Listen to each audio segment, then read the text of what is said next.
Godzilla Final Wars is a 50th anniversary project where Godzilla goes all over the world and encounters all of his old foes.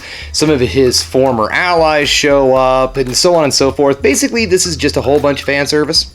Despite the fact that this film is the last in what is known as the Millennium series, which started back with Godzilla 2000, this film has really little to do with anything with those movies. I mean, seriously, there's nothing to do with this movie that has anything to do with any of the other films from Godzilla 2000 on up. This movie is just kind of its own distinct thing. As I said, this movie is loaded with nothing but fan service.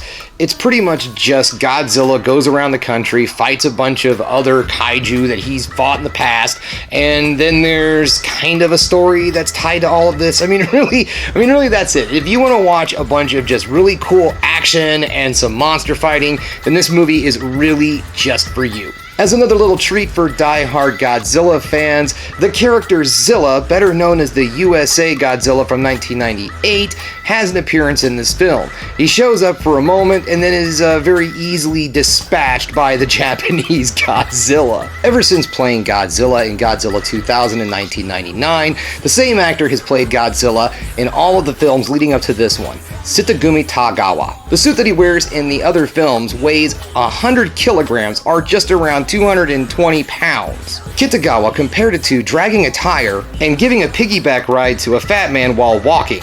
And yes, that's a picture of me with Kitagawa.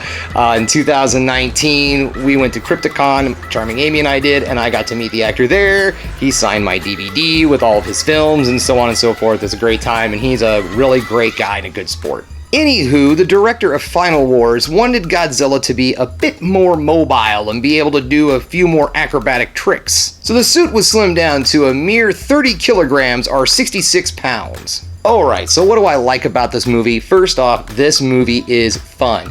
This movie is just plain fun. If you enjoy giant kaiju, if you enjoy monster movies, if you just enjoy good times, this movie is for you.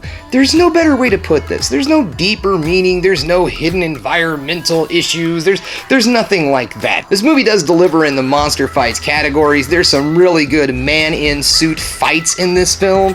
Now, what's weird about this movie is, though, it is like halfway through the film. Now, the movie's around 2 hours, but halfway through the film is when they're finally getting Godzilla and when the monster fights finally begin. Before that, there's all this other like martial arts action, which is kind of cool. There's like a lot of like wire martial arts and everything like that. So this movie really, to me, is kind of like a mashup between the Godzilla monster movie genre and like a live action anime. So if you're just looking for a fun film to just feed that Godzilla itch while you're waiting on Godzilla vs. King Kong to come out on the 31st, this movie will definitely suffice. Okay guys, that brings us to the end of another Film Geek video. If you liked what you saw here today, don't forget to like the video, subscribe to the channel, and ring that bell for notifications so you know when I put up another one of these videos. And as I always say, folks, keep watching movies. You know I'm gonna.